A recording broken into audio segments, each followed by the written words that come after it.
everyone, welcome to Tutorials by David, and today we'll be having a quick how to fix ShadowPlay desktop capture not working properly. If you've been struggling with ShadowPlay desktop capture not working properly, so the 2026 latest update makes fixing it easier than ever. Ensure your Nvidia drivers are fully updated, as outdated drivers are the most common culprit. Next, check that desktop capture is enabled GeForce Experience under the ShadowPlay settings.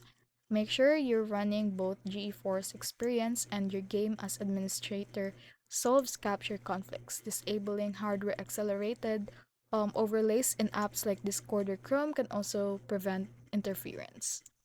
After that, if the problem still exists or persists, resetting ShadowPlay settings or reinstalling the GeForce experience often clears any corrupted configuration causing the issue. Following the steps ensures smooth and reliable desktop capture so you can record or stream without interruptions.